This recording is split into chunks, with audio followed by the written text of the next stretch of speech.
Live. Everywhere. On netrootsradio.com.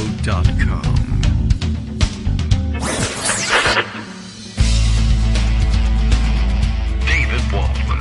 Kagro. In the morning. Now, here's David Waldman.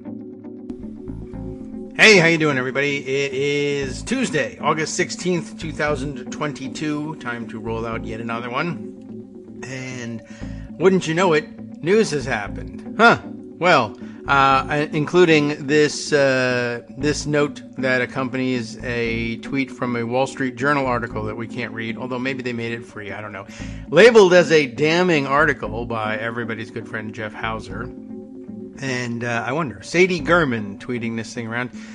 New news, it says, Garland deliberated for weeks over whether to approve the application for a warrant to search Pervalago, a sign of his cautious approach that will be tested over coming months. The decision has been the subject of weeks of meetings.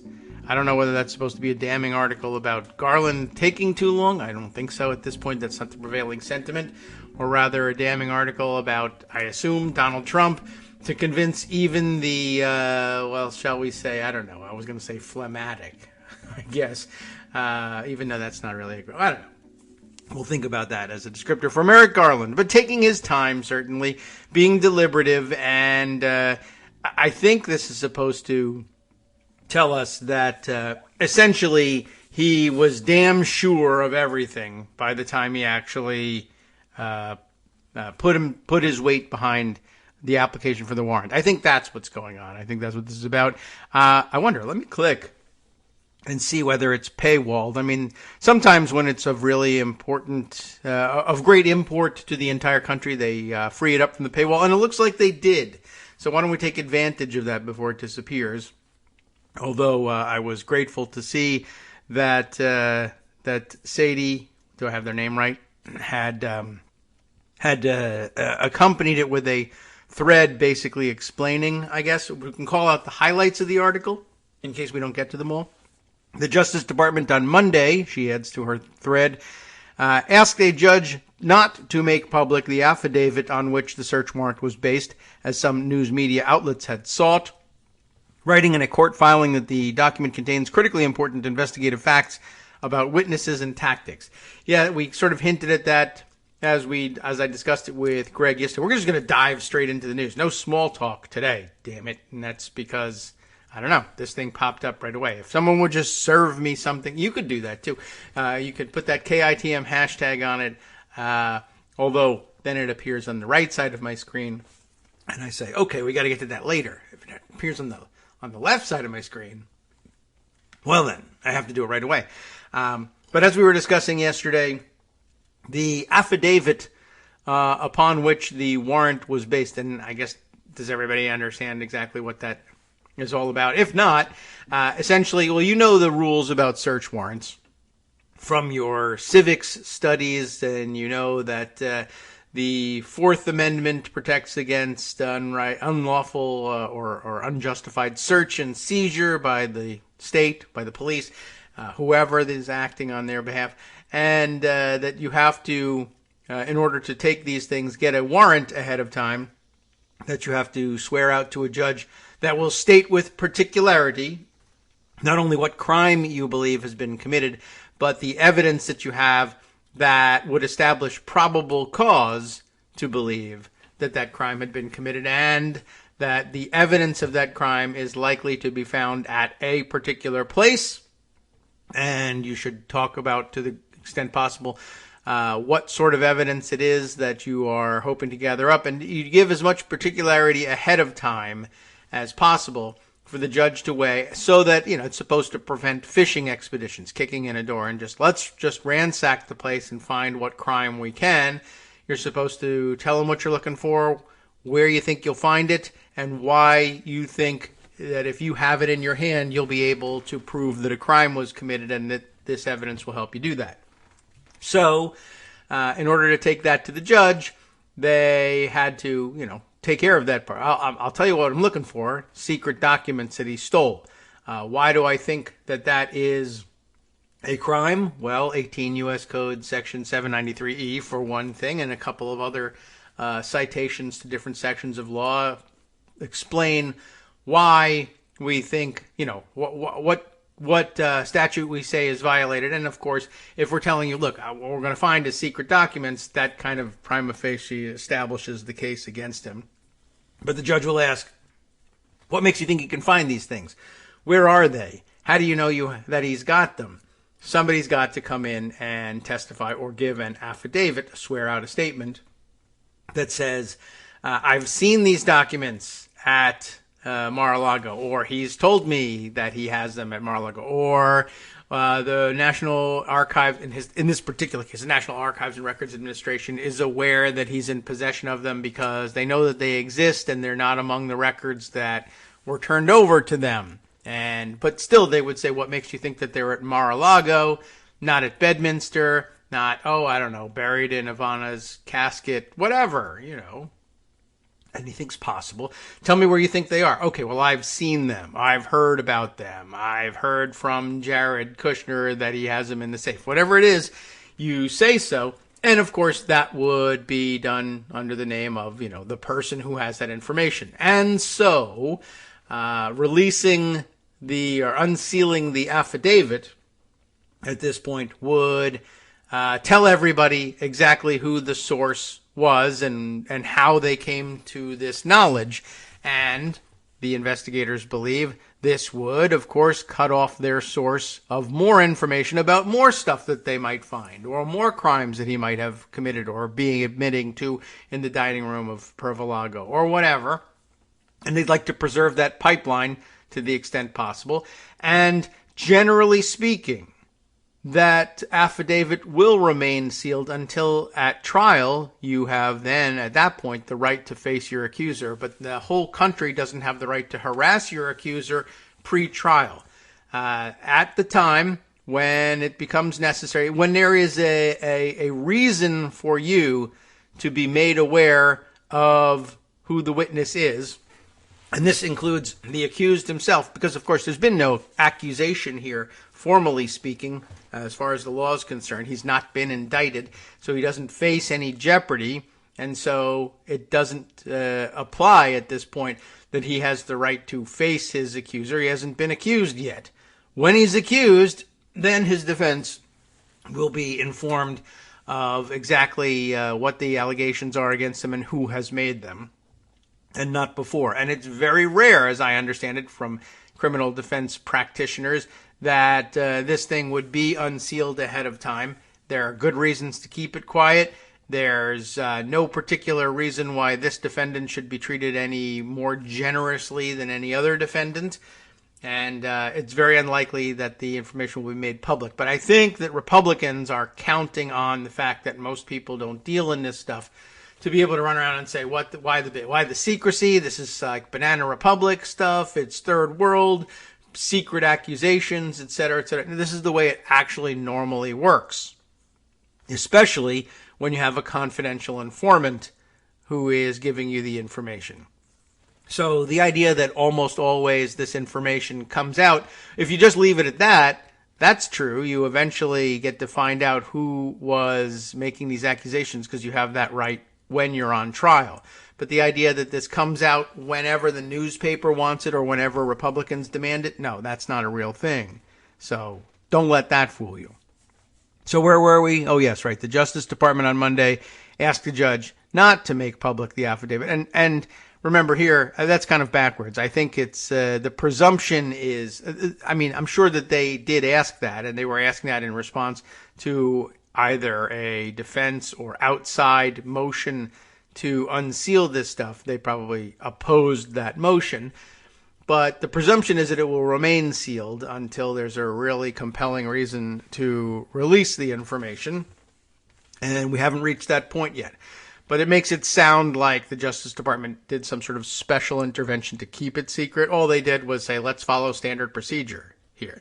The Justice Department on Monday asked the judge not to make public the affidavit on which the search warrant was based, as some news media outlets had sought, and of course Donald Trump and every Republican and Jim Jordan, etc., saying, well, there are critically important investigative facts about witnesses and tactics that would be revealed that way. Next of her tweets, he appreciates the context in which this is occurring. I don't think he considers politics at all. I guess the judge here, or maybe Garland. But I do think that must be it. But I do think he recognizes the seriousness of actions against a former president, says former Deputy Attorney General Jamie Gorelick, who was Garland's boss when they served together under Clinton. So, okay. Now we'll find out exactly what was this Wall Street Journal piece all about until they take it away from us. Let's go read it before it happens. Merrick Garland weighed search of Trump's Mar-a-Lago for weeks. Attorney General took his signature deliberative approach to the move. Justice Department asks judge not to unseal affidavit that provided basis for search. That's our subheader, our stilted subheader language here. Sadie Gurman is accompanied by Aruna Viswantha on this piece. Ooh, that was... I did a pretty good job, and I didn't complain ahead of time that I wasn't going to be able to pronounce it either. I want to get out of that habit, although sometimes I just have to warn you. This could take 10 minutes. All right, together they have this story. Attorney General Merrick Garland, you know him, deliberated for weeks, we heard this already, over whether or not to do this warrant thing. And this, of course, a sign of his cautious approach that will be tested over the coming months. The decision has been the subject, or had been the subject, of weeks of meetings between senior Justice Department and FBI officials. The warrant allowed agents last Monday to seize classified information and other presidential material from, well, they call it Mar-a-Lago. We know what we call it. Garland now faces a more momentous decision that will further sharpen an already unprecedented and politically fraught situation, whether to pursue charges against Trump or any of his allies over their handling of the records at issue and their interactions with Justice Department officials seeking to retrieve them. Lots of layers there.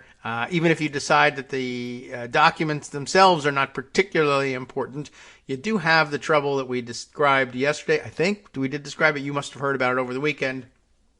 But we may not have made specific mention of it, but you've certainly heard by now, if you're following the story, that at, I guess, the second visit of the Justice Department to Mar-a-Lago in June to pick up what they hoped was the rest of this material, they did leave with more material plus a signed statement from Trump's attorneys. You know, some of them, there's like 50,000 of them, but some Trump attorneys on his behalf, presumably, signed a document stating, yeah, now you've got it all. There's no more that we're hiding from you here at Mar-a-Lago or anywhere else, probably. They asked for you to sign that, and they did sign it.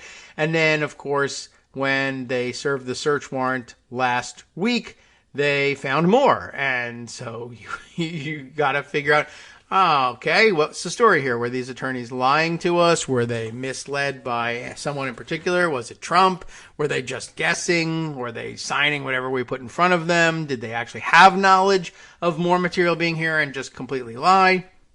We'll have to figure that one out. But where did we... Yes, we jumped out of this. Oh, yes, right. Whether to pursue charges against Trump or his allies over the handling of records and their interactions with Justice Department officials seeking to retrieve them. That's what we're talking about here. A decision to bring charges in the matter against Mr. Trump or any of his allies would thrust a Justice Department, the Justice Department, in fact, deeper into a political environment in which the former president's supporters and Republican lawmakers are already accusing Mr. Garland and the department of overreach. That's in their political interest to do that, of course.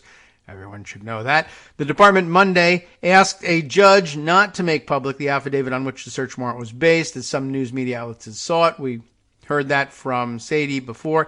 If disclosed, the affidavit would serve as a roadmap to the government's ongoing investigation, providing specific details about its direction and likely course in a manner that is highly likely to compromise future investigative steps, the department wrote in its filing. And I imagine that's probably almost boilerplate at this point. That's probably the case for almost all affidavits for any seriously complex case that the FBI is investigating. They would ask the same thing. But it's certainly true here as well. And you can imagine it a little bit better because you're more familiar with all the players who could possibly be providing this information and the atmosphere in which they work. So it's a lot easier when you know something about the players to understand how that could be the case. A judge will ultimately decide, but it is unlikely to unseal the document given the government's opposition. It's also unlikely given that they almost never unseal it for reasons like this. And, that's standard procedure for the most part. But you are allowed to ask. Federal agencies also have warned about the prospect of violence against law enforcement officials in retaliation. A Western Pennsylvania man was charged Monday, that's yesterday, with threatening to, quote, slaughter. Yay. Federal Bureau of Investigations agents. Wow, that seems like a dumb crime. After the Mar-a-Lago search, with investigators writing in a federal criminal complaint that he wrote social media posts, including one that said everyone, quote, from the director down to the janitor who cleans their, ellipses, toilets deserves to die. And I wonder whether the ellipses is basically the written version of the censorship horn on this one. Anyway. As opposed to saying, the janitor who cleans their sparkling clean and remarkably well-maintained toilets. Yeah, probably not. I mean, they might be very well-maintained, but that's probably not what he said. Workers recently erected metal barricades around the FBI's Hoover Building headquarters, a target of some of the threats. Is that them? Okay. They could probably do better. I mean, they have where's the unscalable fence? Although it looks like in the background, there's some higher chain link fence with barbed wire over it. But right up here, I guess right at the entrance, I guess is where you would walk in. So it doesn't necessarily have to be the big fence and barbed wire. You're supposed to get through here eventually. They got the bicycle racks up. Anyway, Republicans on the House Judiciary Committee sent letters Monday to Garland and FBI Director Christopher Wray seeking documents and communications that's sort of related to the search. Yeah, of course, it was all in terms of, you better give this to us or we're going to have hearings. When we take over, we're going to impeach you, throw you out on your ass. We're going to grill you so bad, but please give us the documents. Anyway, where were we? All right. The department's unlikely to agree to that request while the investigation is ongoing. Such scrutiny would only likely intensify if Republicans gain control of Congress in November. So don't let them. November, what? Okay. Yes. That's when the election would be. We're done with the dates now. Justice Department officials have defended the Mar-a-Lago search as a necessary step approved by Mr. Garland himself. People familiar with the Justice Department's approach have said a primary goal of the search was to ensure the security of highly sensitive national security documents after the Trump team didn't relinquish them amid concerns that the security of the material at Mar-a-Lago had been put at risk. The decision whether to pursue criminal charges promises to be a defining one for Mr. Garland, a former federal judge who, as a Justice Department staffer in the late 1970s, helped codify changes intended to restore trust in the institution and address presidential abuses of power. So he's very well steeped in this issue, you could say. He's both extremely careful and he understands the critical role of an attorney general in these circumstances, said former Deputy Attorney General Jamie Gorelick, who was Garland's boss when they served under President Bill Clinton. He appreciates the context in which this is occurring. I don't think he considers politics at all, but I do think he recognizes the seriousness of actions against a former president. Not considering politics doesn't mean the actions he takes won't have political consequences, and Mr. Garland has publicly expressed a kind of pride in saying he doesn't care about them. The only pressure I feel, and the only pressure that our line prosecutors feel, is to do the right thing, Garland said earlier this year. Well, that sounds great. After months of negotiations with Trump lawyers, the department decided to search Mar-a-Lago after receiving information from an FBI source, as well as surveillance footage from the resort that appeared to show the additional materials weren't securely stored, according to people familiar with the matter. I personally approved the decision to seek a warrant in this matter, Garland said at an extraordinary press conference last week. The department does not take such decisions lightly, or doesn't take such a decision lightly. The warrant application was made on Friday, August 5th. According to a copy released to the court by the court last week, Trump was out of town at the time of the search and not at the property, which was closed during the hot summer season. In a bid to be discreet, the agency sent in plainclothes agents without guns, people familiar with the matter said. Nevertheless, the action sparked a furious political response after Trump said that night that agents had, quote, raided his home. And there's a big controversy as we mentioned the other day, over whether or not to use the term raid, and I love it. It makes him seem like the criminal that he is. Even though I understand that, there is a difference.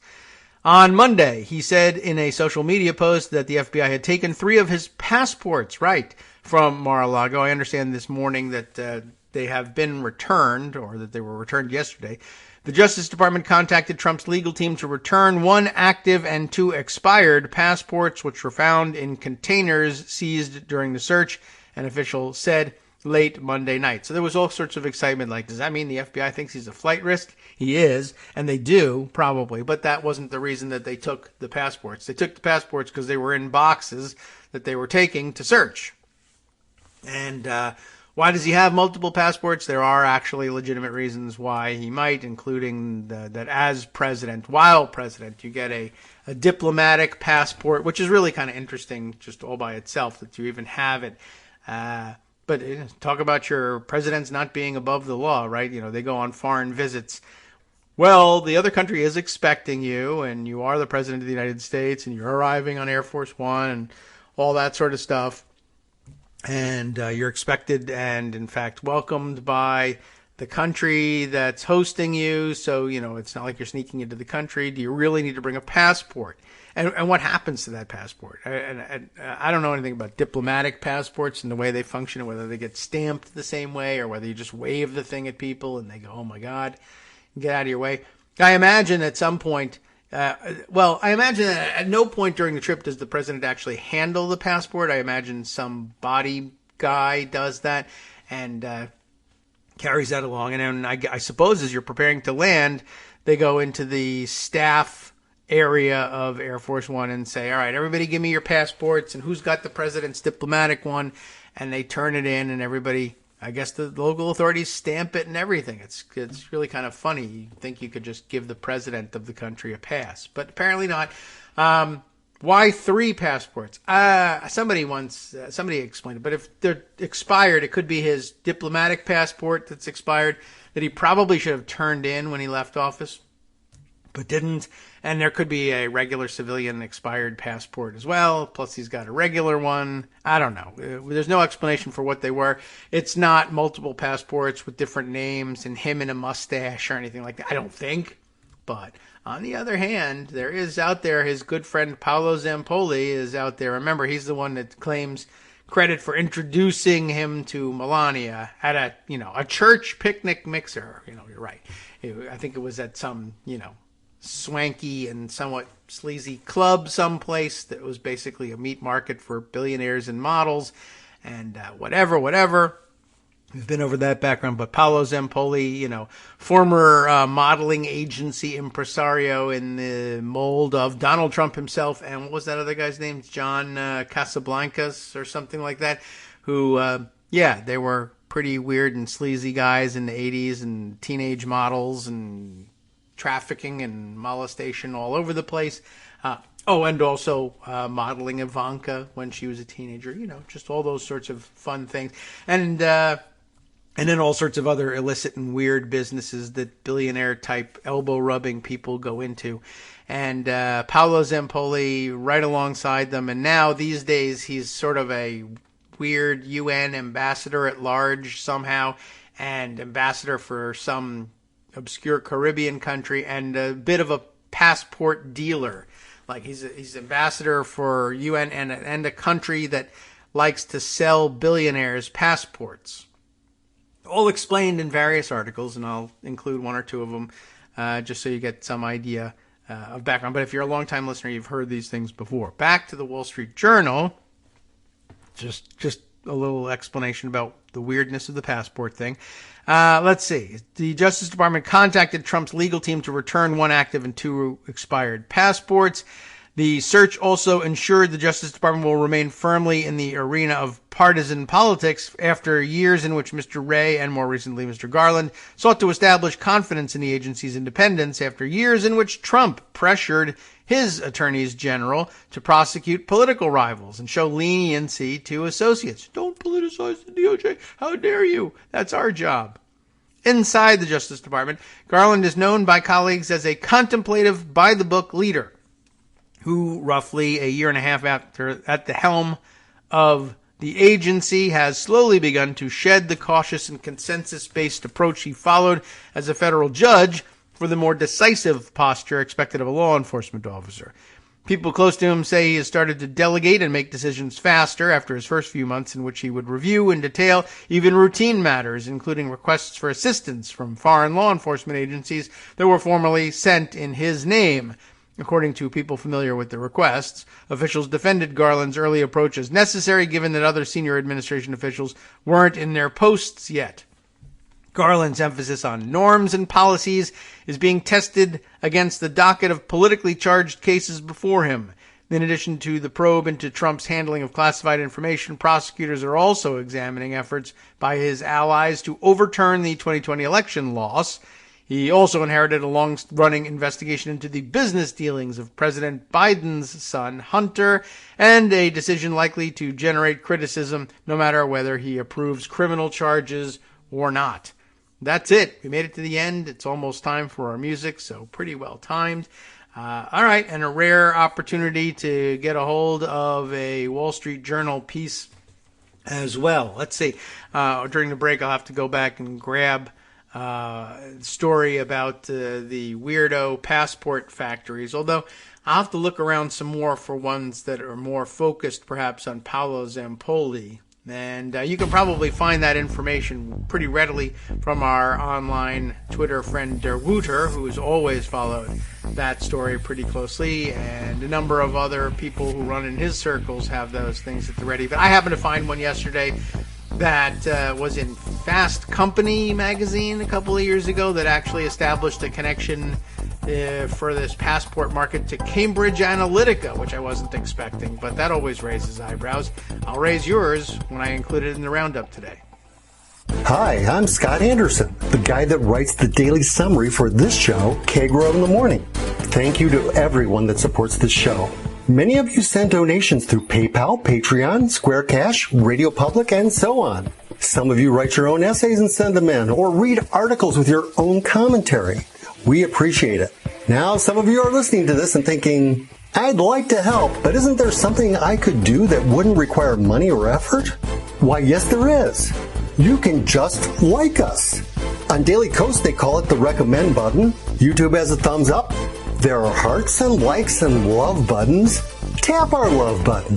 Tap our love button every day. Share our shows and summaries on Facebook and Twitter, YouTube and iTunes, Stitcher and Amazon. Most of these places allow you to write a review, so a sentence or two would be great. Recommend us to social media, or tell your friends to listen to the show. You aren't just helping us, you're helping them find their new favorite thing to listen to. You could change the world. So thank you in advance from me and everybody else in the world.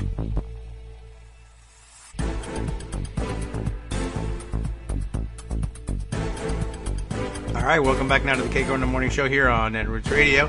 Just to not keep you, on the edge of your seat the whole time, although maybe that's exactly where I want to keep you. I'll think about it. But anyway, I did include I pocketed the Fast Company story. I'll give you the teaser of the headline: How Cambridge Analytica Fueled a Shady Global Passport Bonanza. Yikes. A controversial billion-dollar citizenship for sale business led the elections firm to conduct clandestine campaigns across the Caribbean, insiders say. And that's very dramatic and scary. What's it all about? Well, this article is huge, as I recall, and it took forever to scroll through yesterday and find where it mentioned Paolo Zampoli, and it's not until late in the article. But all these names come up that raise lots of eyebrows, and lots of Caribbean locations are involved in this weird story. But if you poke around a little bit, and if you want, if you just really can't wait, you can search for Der Wooter, DERWOUTER, just one word, Der Wooter, on Twitter, and then put in Zampoli. It's just like it sounds, ZAMPOLLI, and passport, and you'll pretty much pull up a number of tweets that'll lead you down a number of different threads. But the island I'm thinking of, with which he has this relationship, is Dominica. And just in case you were interested, I could give you a little bit more information about that. And by the way, let me take a look at something on Dominica and see what pops up and exactly where it is. It's not the Dominican Republic. It's Dominica, which appears from time to time on my COVID reports. It's has a, every once in a while pops up, as many of the Caribbean islands do, the ones in the neighborhood. It's down in the neighborhood of Martinique. It's just to the north of Martinique, and Guadeloupe, to which it lies to the south. But I would say if you're having difficulty, this is what do they call these? Are these the Leeward Islands? Is that the name for the island group, or do I misremember? Anyway, southeast of Puerto Rico and the Virgin Islands. So, there's that sort of island chain, which I guess would, anyway, it sort of leans out there, going from Puerto Rico to the British Virgin Islands and U.S. Virgin Islands to Anguilla, which also shows up on there a lot. It's a bit of a COVID belt. Montserrat, Guadalupe, Dominica, Martinique, St. Lucia, Barbados, Grenada, etc. Trinidad and Tobago, I don't want to leave anybody out. St. Vincent and the Grenadines. All of our favorites, whatever, down there. Very interesting region. Would love to spend some time there. Not as a citizen necessarily, but anyway, Dominica has, granted him some diplomatic status. This is Paolo Zampoli. He doesn't spend any of his time there. I guess maybe he's got a summer house or a winter house there or something like that. But he, flits around New York being an impresario and working at the UN. But one of Der Wouter's articles that he shared about it along the way from Dominica News Online, a piece from 2019, September 2019, and apparently an update at that. The Zampoli matter, more fuel for Where the Money Gone campaign. Apparently, in addition to handing out these passports and citizenship for sale in exchange for cash, the cash then disappears. And, then it poses very little benefit to Dominica then, doesn't it? But give you a flavor of this. As the United Workers Party in Dominica presents its case at its public meeting on Friday evening, more fuel has been added to the party's Where the Money Gone campaign, which is expected to be the main talking point at what UWP leader Lennox Linton has described as a national assembly. The campaign's mission is to get a proper accounting from Prime Minister Roosevelt Skerritt of the $1.2 billion in revenue generated under the Citizenship by Investment program for the 2018-2019 financial year, and which opposition leader Linton insists should have been included in the 2019-2020 national budget. You see what's going on. They basically said, all right, they pretty it up like we do with our own weird visa program, like the ones that Jared Kushner was selling, or he and his family were selling to Chinese investors in some of his real estate deals. If you buy a $1 million condo, you'll get a green card essentially. Well, here, Citizenship by Investment program. If you give X amount of money to the government of Dominica, you get a passport and we'll pretend you're a citizen. And the advantage was supposed to be, that's $1 billion in the budget of a relatively poor and small country, and so good, that'll prop us up. But guess what? They stole the money instead. Now, with the news that Dominican diplomat at the UN, Ambassador Paolo Zampoli, has gone to court in the U.S. in an effort to secure his share of a CBI-funded hotel project in Dominica, Linton and others in his party are raising more questions about who really are the real beneficiaries of Dominica's CBI funds. Those new questions are expected to be part of the agenda at Friday night's billion-dollar meeting. That's in quotes, billion-dollar. Well, anyway, I mean, wow, there's an awful lot here about Zampoli. I was going to just jump out of this because there's no indication that this is among the passports in Trump's possession. I mean, I should be clear about that. I mean, maybe it's true. There's just no indication of it. And I think that, well, who knows what the FBI would be willing to tell you at this stage of the game. But anyway, suffice, you know what, I as salacious as it is, and I love salacious, it's inapposite for now. But if you're interested, you know, in exploring what he's been up to and just how weird the biz is, I mean, if citizenship for sale isn't weird enough for you, I would recommend it. I'm just sort of curious up here, right up at the top. The facts as we know them in the Zampoli matter. And this was as of a couple of years ago. Paolo Zampoli, they self-admitted, that's what they call him, self-admitted ambassador. Like, well, I admit that I'm an ambassador. That's not really something you have to admit to or be worried about it. Maybe, but a self-proclaimed, maybe, ambassador for Dominica at the UN and a U.S. citizen whose primary business is real estate, wink, wink, has filed a petition in a New York court, because that's where he spends all his time, to obtain discovery in an arbitration matter involving the Dominica CBI-funded Kempinski-branded hotel project known as Cabrit's Resort and Spa Kempinski Dominica. I don't know who Kempinski is, but probably fancy people do. On May 7, 2015, Zampoli entered into an agreement with Mohammed Asaria and Range Developments, those are the developers, concerning the development of the Cabrit's Resort and Spa Kempinski Dominica, in which both parties agreed that Mr. Zampoli would be paid 5% of the development profit for his role in assisting with the development of that project. In other words, I guess the selling of passports that I guess was somehow designated for building this resort that I guess would also bring in more money and support Dominica somehow was the cover. The respondents in the petition filed by Mr. Zampoli are Kempinski Hotels, the company behind the Kempinski brand hotels, that is, Javier Destribats, who oversees operations for Kempinski Hotels in the Americas, Range Developments, which led the development and construction of the project, Mohammed Asaria, who has led the project as leader and founder of Range and is a signatory to the agreement with Zampoli, and Kamal Shehada, the development director of Range Developments.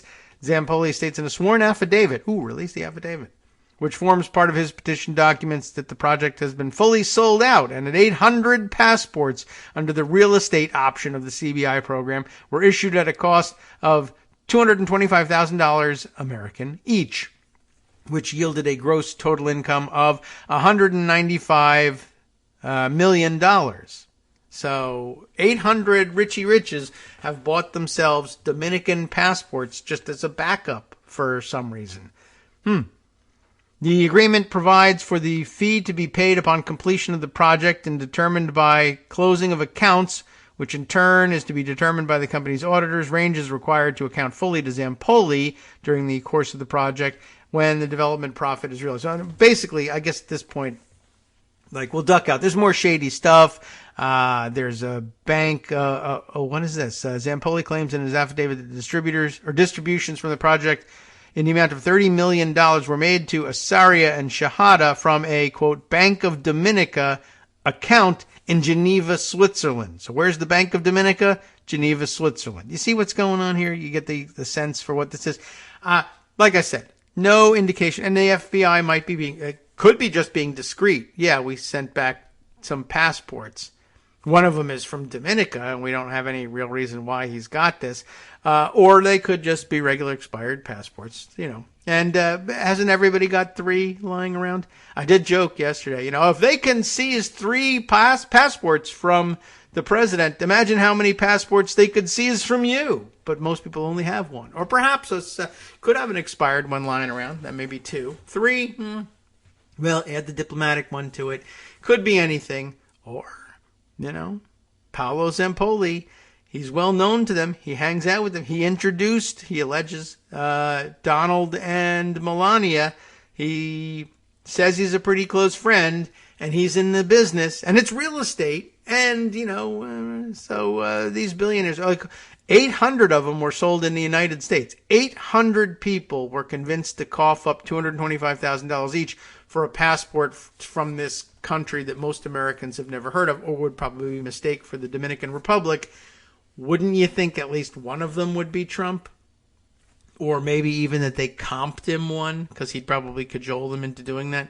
And Dominica isn't the only country that was doing it either. It's just the only one where the program was run by Donald Trump's friend and fellow sleazebag Tomcat. So, I'm just saying it's out there. I've spent far too much time on this speculation, but it would be irresponsible not to at this point. All right, back to real news and real stuff, because there's interesting things to share with you. And the New York Times is the source of one of those interesting things. They have a nice, sizable report here on what's going on in Wisconsin. Remember, of course, that the very old joke back in the days when Stripes was a movie that people talked about, that the idea of for Bill Murray and Harold Ramis to invade Czechoslovakia. Czechoslovakia, come on, it's like going to Wisconsin. Well, guess what? Now going to Wisconsin is like going to Czechoslovakia. It's all falling apart. What's happening? It's being burned to the ground, obviously, by White Lives Matter and something. Well, there's a real thing happening here. The New York Times reports on it. Specifically, who? Reed Epstein for the New York Times. The headline of the piece, in Wisconsin, 2 huge races stand between the GOP, and near total power.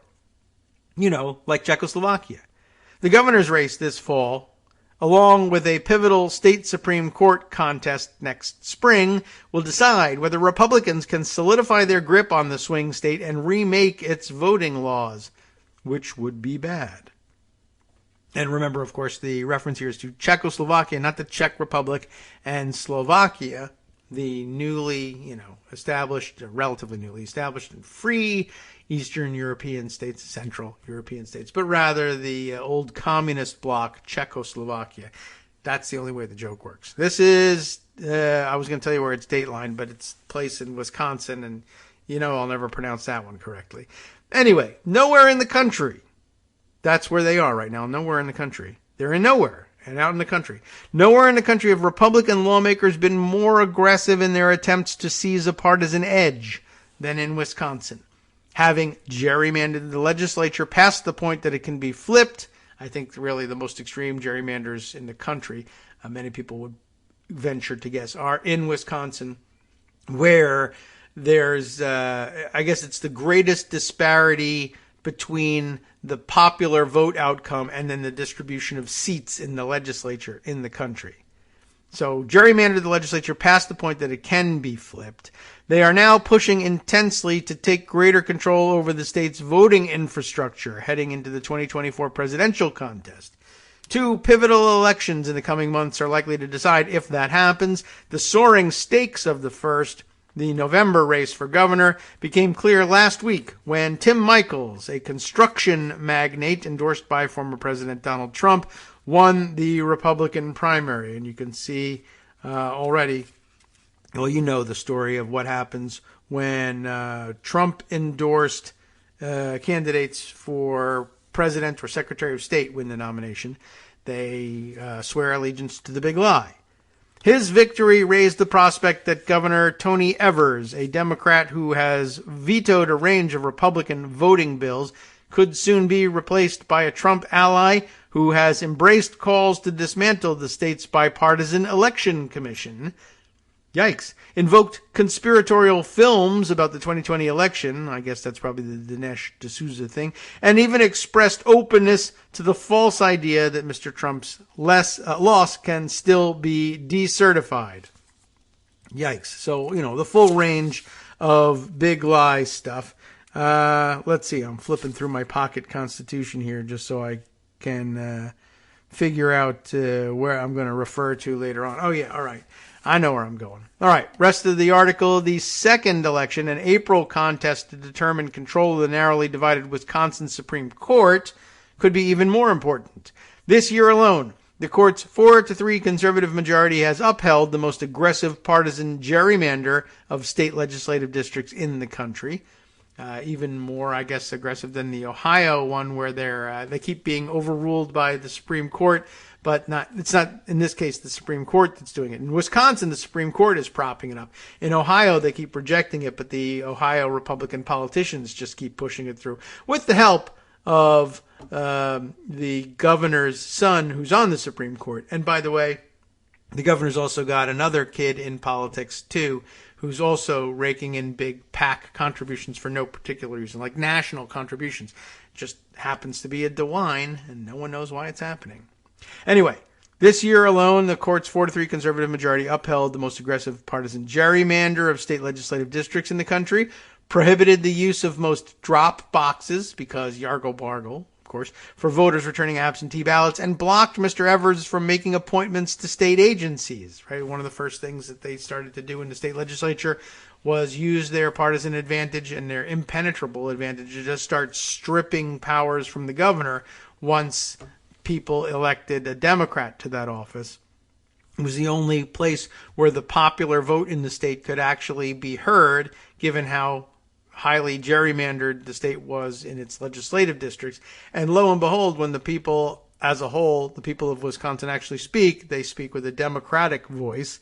So what do we have to do? We have to strip away the powers of that Democratic voice, which we can do because we have a vote-proof, not a veto-proof, but vote-proof. It's an anagram. A vote-proof majority. How do you like that? A vote-proof majority in the state legislature.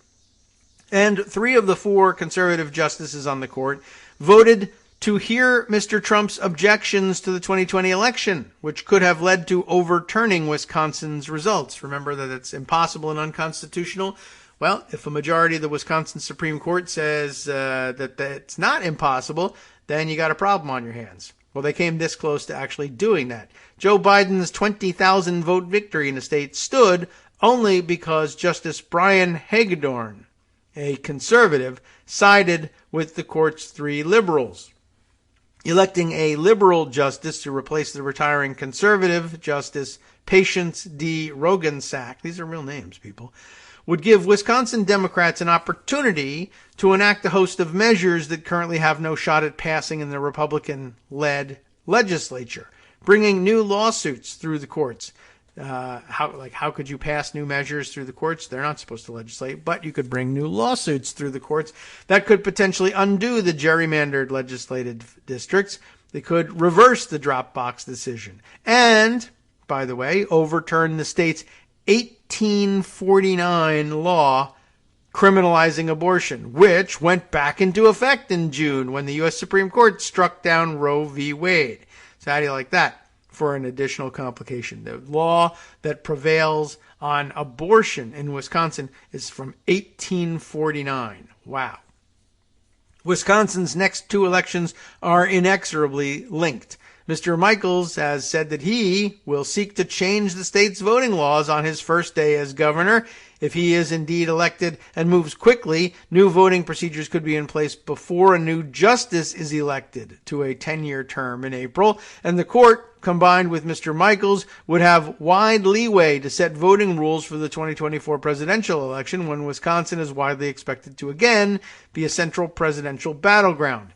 If they're going to cherry-pick things that they know will depress a Democratic vote, it will absolutely impact every Democrat, including Joe Biden. Mr. Evers said in an interview on Thursday, referring to Mr. Michaels, he added, his election would certainly focus on depressing the vote of Democrats, no doubt about it. During the primary campaign, Mr. Michaels promised to replace the Wisconsin Elections Commission. Just get rid of it. But replace it with an agency that would effectively be under the control of Republicans. And while he never explicitly endorsed decertifying Wisconsin's 2020 presidential election, Michaels did not rule it out either, saying enough to appease Mr. Trump, who has repeatedly demanded such a move.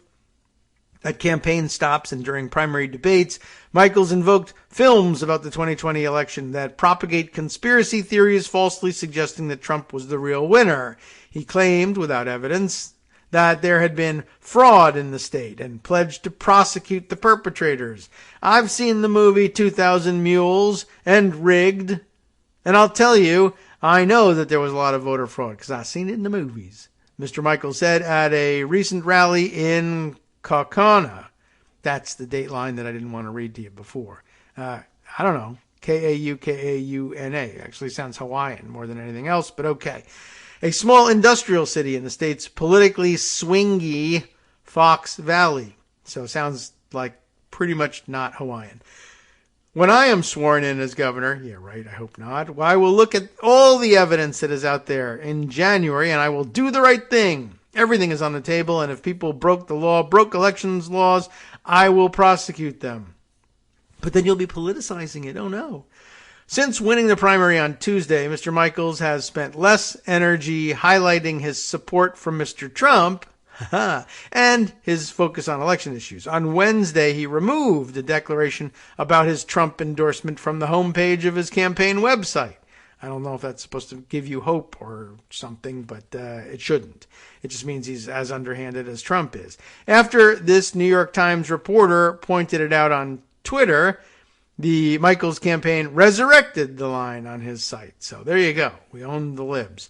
Mr. Michaels' campaign aides did not respond to a request for comment, and perhaps the best illustration of Mr. Michaels' general election swivel, he promised attendees at a Trump rally a week ago that my number one priority is election integrity.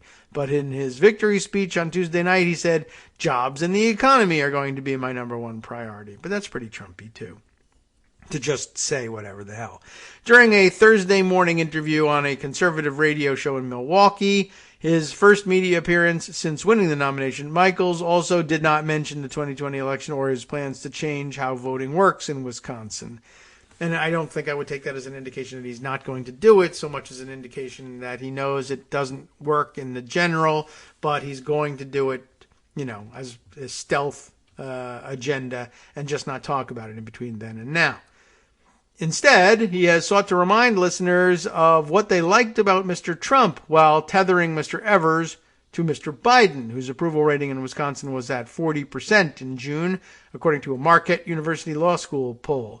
In his first post-primary TV ad, Michaels calls Biden and Evers two peas in a pod. Grr, they're peas. That makes me sound like, all right.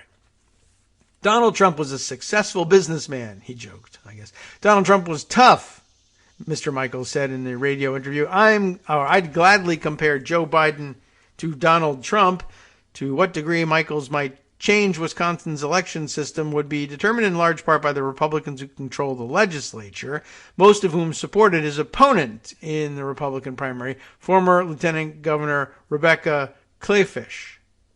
I think that's the way people are pronouncing it, more like Clayfish. It's spelled like Clayfish, but all right, we'll go with Clayfish for now.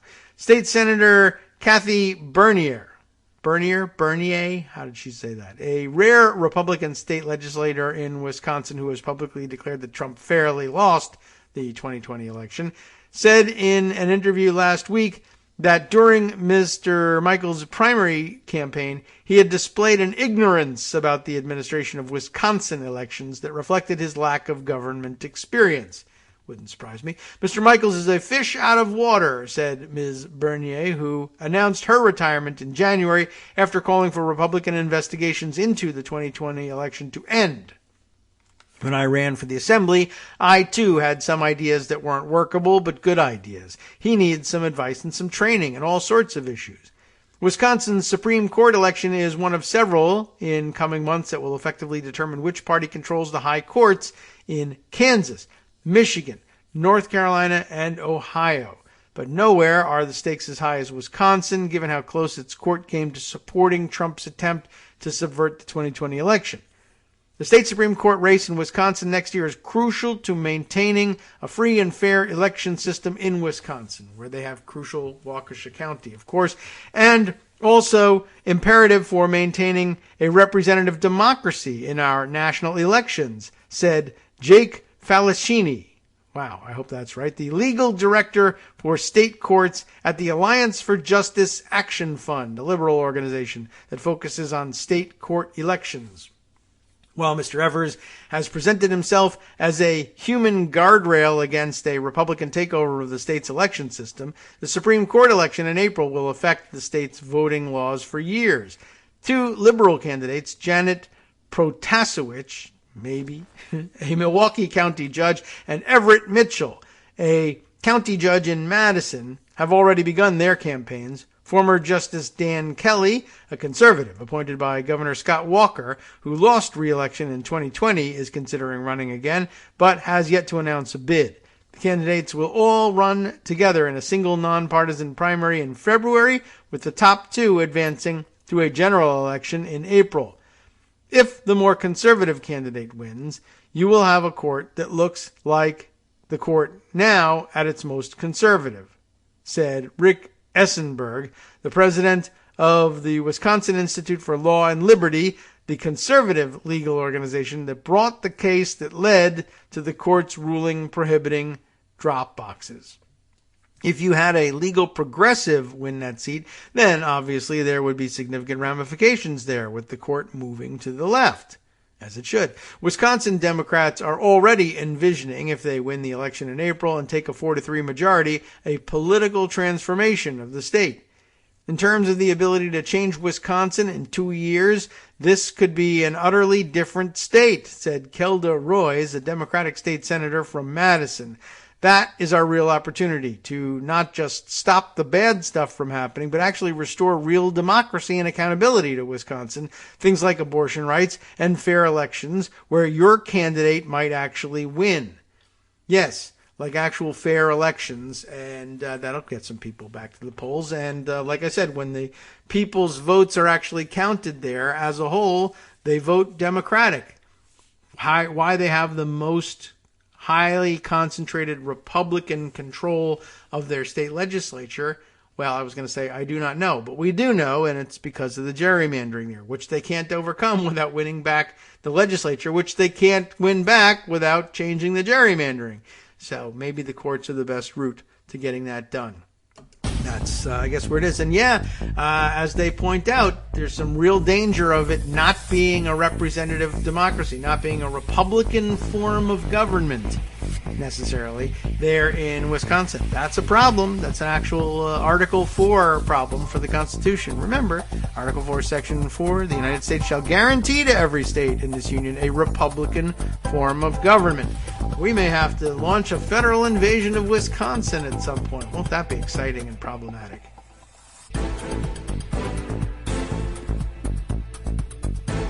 All right, welcome back now to the Kagro in the Morning Show here on Netroots Radio. Let's go see what else we can fit into the discussion here in the what are we in our third segment here? Just keeping track, making sure I know what's going on. Oh, you know what I don't have open is my usual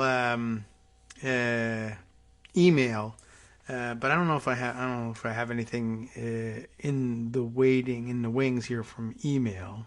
Probably not. All right, a couple other crazy-ish stories to share. Let me see if I can scan them and give you the best shot at what can fill in pieces of the puzzle. Oh, we haven't talked yet about there was a flurry of additional new subpoenas. I don't think any new search warrants, but a lot of new subpoenas.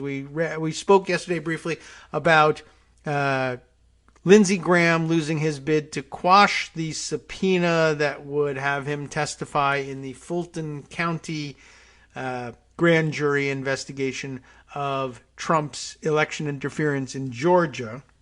And as it turns out, there's some more developments in that case as well. The New York Times, again, reporting. Everybody's reporting on this, but the New York Times is the one that lands on my lap all the time. I should diversify my sources, but something. Anyway, the point is, Rudy Giuliani, it says here in the headline, is told that he is a target in the Trump election inquiry in Georgia. Subheader gives his full name, Rudolph W. Giuliani, as former President Donald J. Trump's personal lawyer, spearheaded efforts to keep Mr. Trump in power. And guess what? It was all illegal, and they're all in trouble. So now he's got a subpoena coming as well. And as a target of the investigation, apparently that's something that you tell people when you're at the stage where you're like, yep, we're investigating you out in the open now. You can expect to be indicted in this case.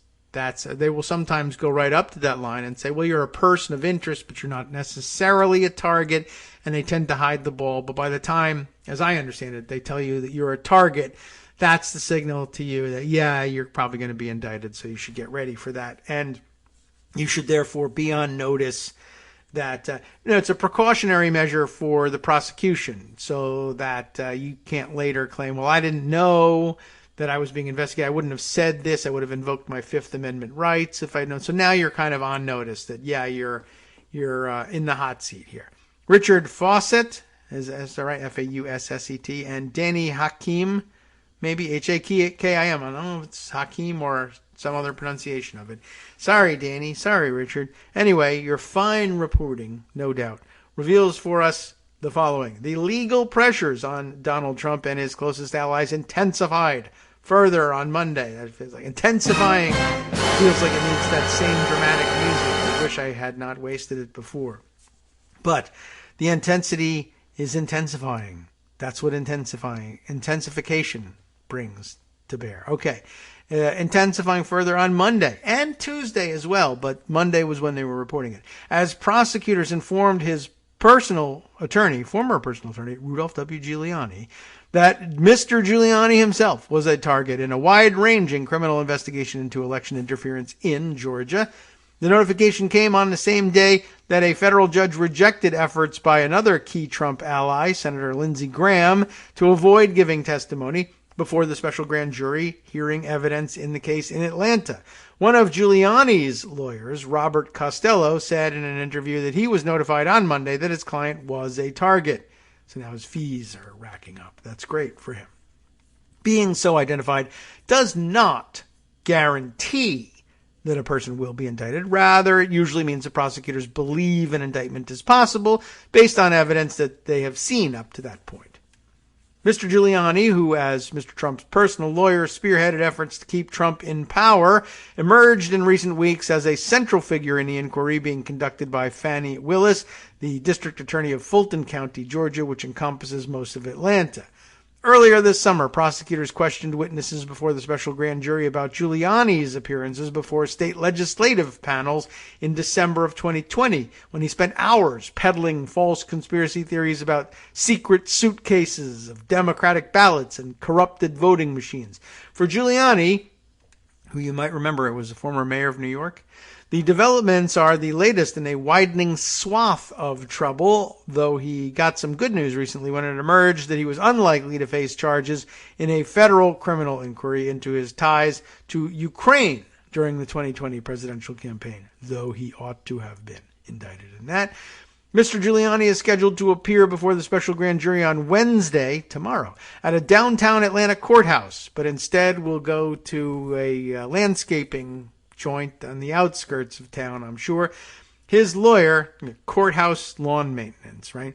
His lawyer, Mr. Costello, said in an interview that Mr. Giuliani would probably invoke attorney-client privilege if asked questions about his dealings with Mr. Trump. And then if they crash through that, he'll say Fifth Amendment, I'm sure. If these people think he's going to talk about conversations between him and President Trump, they're delusional, Mr. Costello said. The rejection of Senator Graham's efforts to avoid testifying came in a written order from a federal district court in Atlanta, where Judge Lee Martin May issued the opinion. Mr. Graham, a Republican of South Carolina, is now set to testify on August 23rd. That's next week.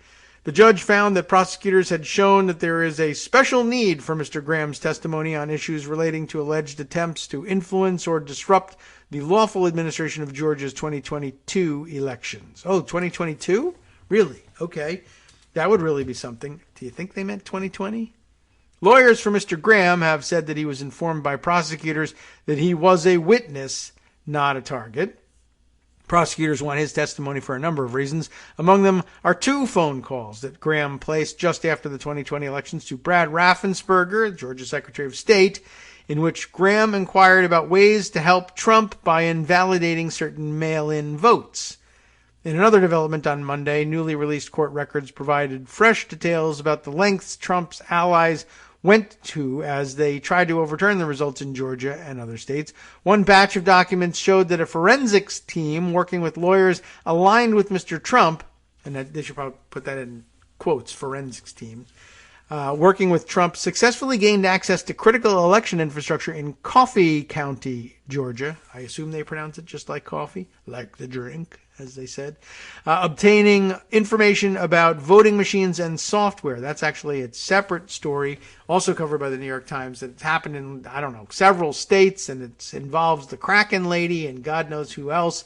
And it was described as being a considerably larger and wider-ranging effort than first understood, and that in several states they essentially committed election crimes in an effort to prove non-existent election crimes were committed by somebody else, except that they weren't, and the only crimes being committed now are yours in pursuit of the other ones. But you were doing it for the good reasons. Well, you did it nonetheless. Sorry. There's no exception for doing it for good reason. The revelation, detailed through emails and texts obtained by the New York Times, is the first confirmation that the rural county's electoral system, Coffee County, had been breached by an unauthorized outside group. The news of the breach was reported earlier by the Washington Post. Okay, the infiltration of Coffee County's electoral system is one of several examples in states across the country, including Pennsylvania, Michigan, Arizona, and Colorado, where a loosely connected network of technical experts, I would have again put that in air quotes, and lawyers, maybe that too, have sought to obtain sensitive information about voting equipment in a sprawling attempt to show that the 2020 election was corrupted by fraud. And in some cases, they've cracked into these machines and gotten all this data, and by the way, have still been unable to produce even a shred of decent conjecture about how such a fraud would have been perpetrated. But they keep trying. Mr. Giuliani's post-election activities on Mr. Trump's behalf have created problems for him on a number of fronts. The House Committee in Washington investigating the January 6th attack on the Capitol has highlighted video footage of Giuliani's activities in Georgia, and the scheme to create rival slates of presidential electors is also the subject of an intensifying investigation by the Department of Justice. Giuliani is among the subjects of civil suits by two makers of voting machines, Dominion and Smartmatic, that seek billions of dollars in damages. Much of Mr. Giuliani's conduct in Georgia was laid out last year by New York State Appellate Court, the New York State Appellate Court that suspended his law license. Remember that? The court issued a 33-page report that mentioned Georgia 35 times in 33 pages and described numerous false and misleading statements regarding the Georgia presidential election results made by Mr. Giuliani. The court noted, for instance, that Giuliani had falsely claimed that tens of thousands of underage teenagers had partied at his house. Voted illegally in Georgia, even though an audit by Georgia's Secretary of State found that no one under the age of 18 had voted in the 2020 election. It's either thousands or none, depending on who you believe. But both people telling you the two numbers are both Republicans. I'll just add that. Mr. Giuliani was also a central figure in the Trump campaign's plan to urge lawmakers in swing states to appoint different slates of electors. You know about that. A spokesman for the Fulton County District Attorney's Office declined to comment on Monday. It's unclear what charges Giuliani might face should he be indicted, but in the past, Ms. Willis has said her investigation could result in racketeering or conspiracy charges involving multiple defendants. Norman Eisen, a lawyer who served as special counsel to the House Judiciary Committee during the first impeachment and trial of Mr. Trump, said he believed that identifying Giuliani as a target could mean that Trump will eventually be a target as well. There's no way Giuliani is a target of the DA's investigation and Trump does not end up as one, Eisen said in an interview on Monday. They are simply too entangled factually and legally in the attempt to use fake electors and other means to overturn the Georgia election results. Lawyers for Giuliani have said he did nothing improper in Georgia and that he's been willing to cooperate, but they have been sparring with Ms. Willis's office over her efforts to get him to testify before the grand jury. Giuliani's lawyers have said a doctor recommended that Giuliani not travel by air because of a procedure he underwent in July to insert cardiac stents, and they've sought to delay his testimony or have it conducted by video conference, an idea the district attorney's office has resisted. course, they could go up there. That might be interesting. I don't know. Judge Robert C.I. McBurney of Fulton County Superior Court said last week that Giuliani could travel to Atlanta on a train, a bus, or Uber, and set a date for Wednesday after agreeing, to delay his appearance for more than a week. Giuliani's lawyers indicated that in any case, their client would have little to say if he was designated as a target of the investigation. I think it would be mean-spirited to make him travel down there, particularly by these alternative means, when there likely would not be very much testimony before the grand jury. Another Giuliani attorney, William H. Thomas Jr., said after a court hearing. But of course, the reason that there won't be much testimony is his own. It's his own doing. He's saying he's not going to testify. It's not that they're only going to ask him one question and it would be mean to make him go all that way. He's target of the investigation, and your crimes were committed in Georgia, so you're going to have to haul your ass down there. Besides which, you can fly. Don't worry about it. He's probably flown all over the place since. I bet there's plenty of evidence of his getting on planes with these cardiac stents since July. Anyway, at least 17 other people have already been designated as targets who could face charges in the investigation, including 2 state senators and the head of the state Republican Party. Lawyers for Mr. Graham had based their arguments that he should not be forced to testify on the Constitution's speech and debate clause, which shields lawmakers from being questioned over things they say that are related to their official duties. Among other things, the lawyers argued that Mr. Graham, as a high-ranking official, should only be called under extraordinary circumstances. But these are pretty extraordinary. Judge May ruled that prosecutors had shown that such extraordinary circumstances exist, so F off, get your butt down here. Mr. Graham has argued that his phone calls to Raffensperger were protected under speech and debate clause because they were investigatory in nature and were related to his position at the time as chairman of the Judiciary Committee, except that really doesn't have jurisdiction here. But the judge, in her order, noted that individuals on the calls have publicly suggested that Senator Graham was not simply engaged in legislative fact-finding and was seeking to influence Secretary Raffensperger's actions to benefit Mr. Trump. Raffensperger has said that Graham seemed to suggest to him that he find a way to discard legally cast ballots. Judge May's ruling essentially left it to the state court to determine which elements of Graham's calls should be shielded in accordance with the speech and debate clause. But she also noted that beyond the phone calls, there were numerous other items of interest to the special grand jury that were unquestionably fair game, including Mr. Graham's potential communications and coordination with the Trump campaign and its post-election efforts in Georgia. So did you catch that? Which the judge there was saying was, well, there's undoubtedly some things that will not be protected by speech and debate. And there's still a door open for you to claiming that speech and debate clause protects you from having to answer certain questions, but you can settle that at trial. The questions will be asked, and if your counsel feels that they improperly impinge on your speech and debate clause protections, they can say so, and the court will rule.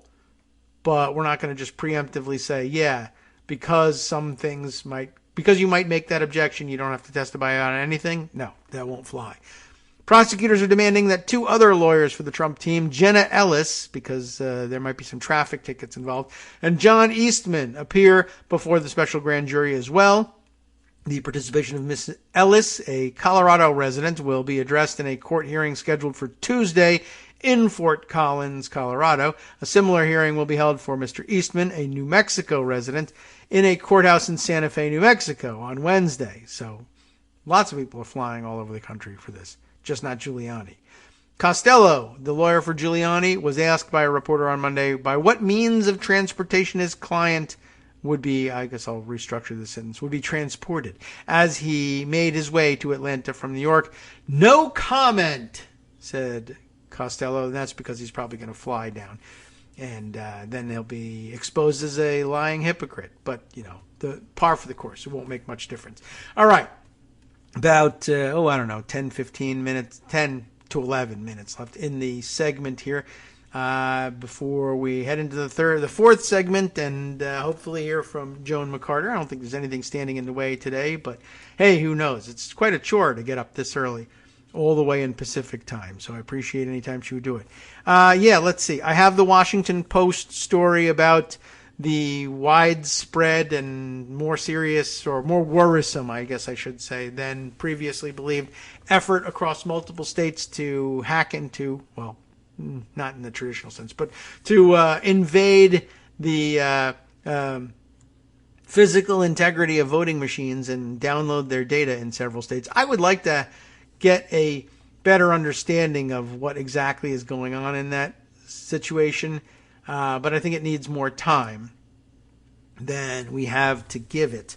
On the other hand, gosh, there's still so many other fun things to get to. Should I save this one for later in the week? I mean, it's not as pressing. I probably will. Let's take a look at that Washington Post piece. And by the way, also in here is a tweet from Danny Hakim, whose article we just read. And I'm just wondering, yes, that was just his breaking news at the time before he filed his piece on Giuliani being, named as a target. Oh, you know what? To stay on that subject, let me collect the other pieces of information, pieces of the puzzle that are happening in the subpoena and grand jury context. Let's see. There is the report from Reuters that we now have to describe him this way. This is kind of funny. Trump's Truth Social company, the social media company, is ordered to turn over Devin Nunes information. He's, of course, apparently the CEO of Truth Social for no particular reason other than he needed a new job that, I don't know, I guess he felt he would be too easy to find and scoop up by the FBI if he remained in Congress. Anyway, the defendant, Hearst Media Company, seeks details about Nunes' hiring as CEO.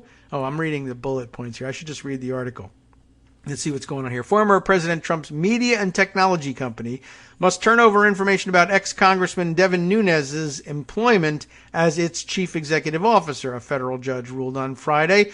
The ruling stems from a $75 million defamation lawsuit brought by Nunes, a former Republican U.S. Congressman from California, against Hearst Magazine Media Incorporated and journalist Ryan Lizza. The U.S. magistrate judge in the case here, William Matthewman, in West Palm Beach, Florida, ruled that Trump Media and Technology Group Corporation has 10 days to comply with the defendant's subpoena and provide information regarding Nunes' employment as CEO. Trump Media owns Truth Social, Trump's social media startup. Let's see if we can figure out what's going on here. Nunes is suing Hearst and Lizza in Iowa federal court over a 2018 Esquire magazine article, which Lizza wrote, that said the Nunes family dairy cow farm had moved from California to Iowa. That seems like a difficult move to make. The judge's ruling addressed Hearst's bid for information that the media defendants want to sue to counter Nunes' claim that the article caused him to suffer reputational harm. Hearst and Lizza have denied Nunes' defamation claims. Trump's company is not a plaintiff in the case.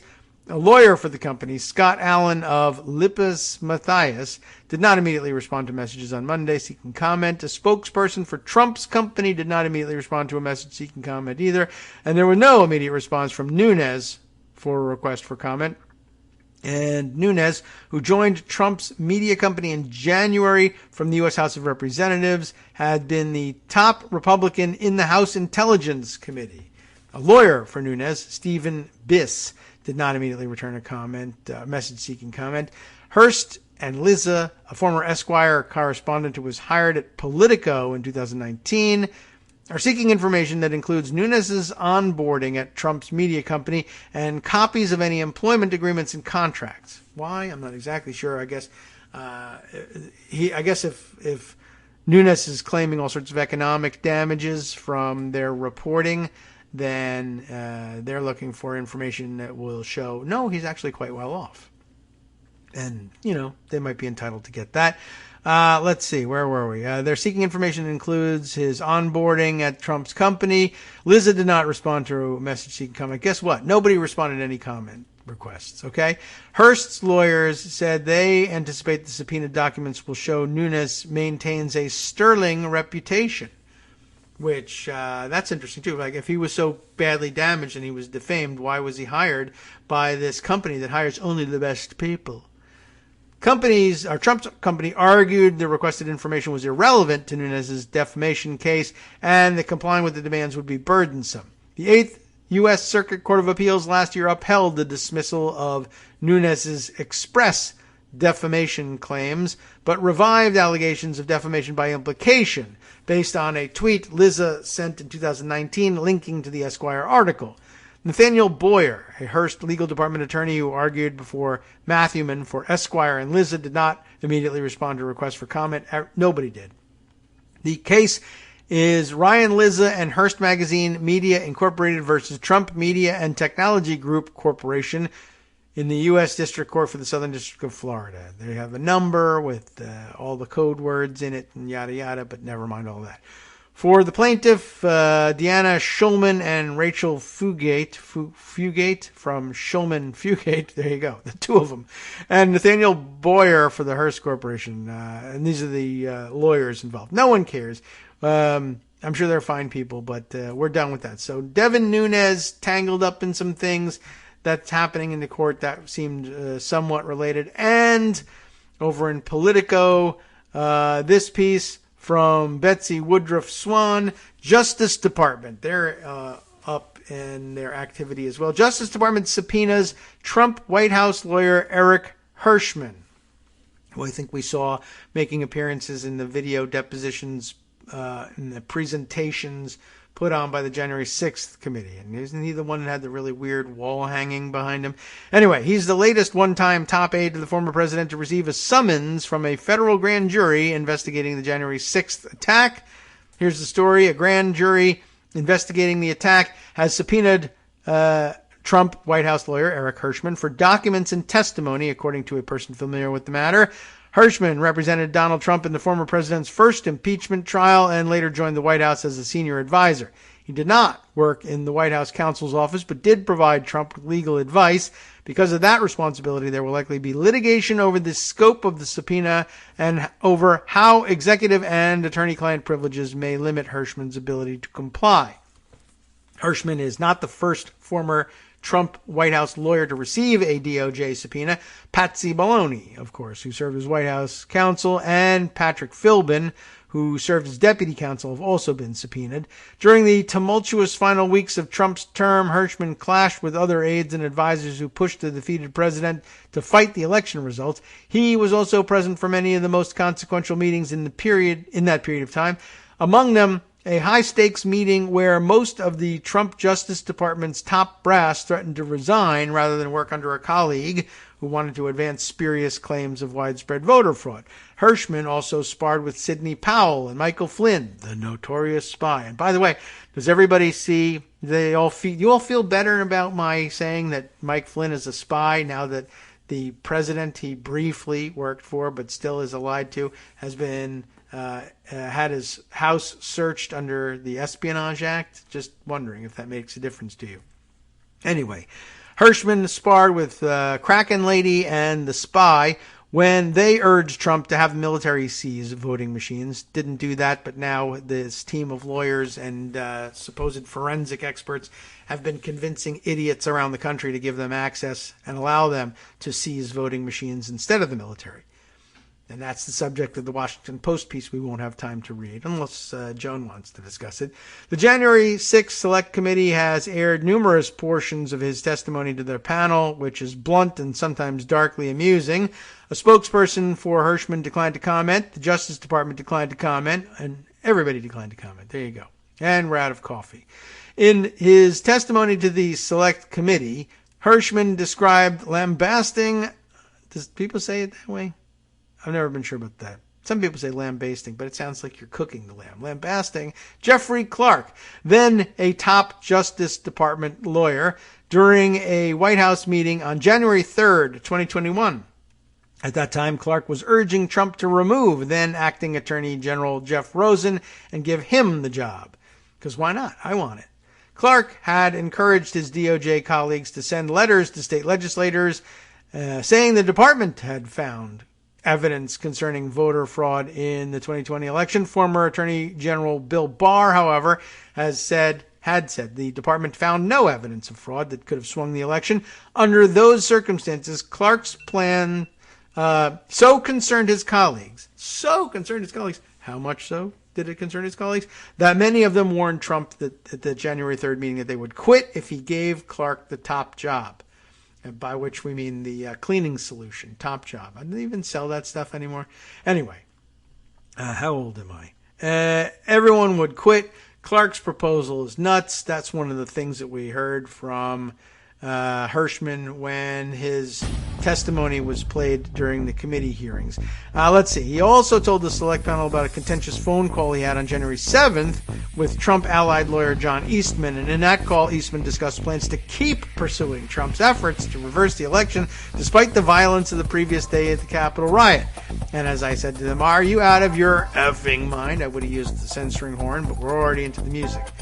So let's see. Eastman finally said those words, according to Hirschman. Which words? I only want to hear two words coming out of your mouth. Orderly transition.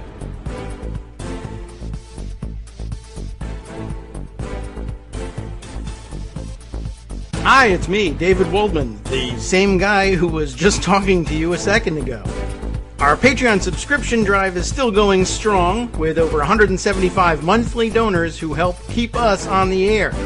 If we've helped keep you going during the pandemic, why not return the favor and help us keep going so we can all be together for the next disaster? Patreon.com, Patreon.com, makes it easy to make secure, recurring monthly contributions to support our show. Patreon.com/KagroX gets you straight to our donation page. Maybe you'd like to thank us for keeping you sane during the Trump era. Maybe you're looking forward to in-depth explanations of what's going on in the Biden administration. Whatever it is that keeps you listening, we need your help to keep bringing it to you. And hey, if you happen to prefer using PayPal or even the Square Cash app, we're up and running with those options too. Thanks again, everyone, for all your support. We literally could not do this without you.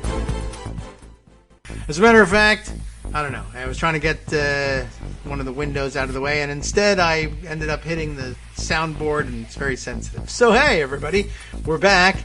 The Kagro in the Morning show continues, despite the fact that the weird music is here, and now it's going to require editing. Anyway, let's see. We can fade this down and out because Joan McCarter is here, and we were just getting ready to discuss what the hell we were going to get ready to discuss. So, you know. And then it got confusing. Yeah. I still don't understand what happened with the music, but I trust you that was not the music that you wanted. Yes, right. Yeah, basically what ended up happening was I pressed all the wrong buttons. I think. I mean, you know, I didn't mean to, but the cat jumped on the keyboard. I don't have a cat anymore. Blame it on the cat. Yeah, right.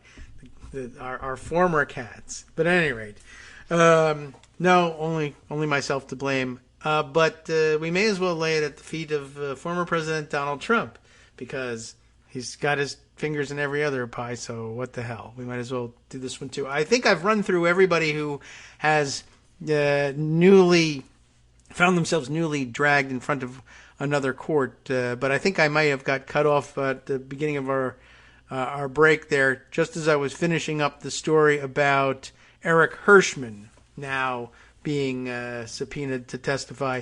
I guess his exit story from this Politico piece was that he was involved in yelling at John Eastman on January 7th.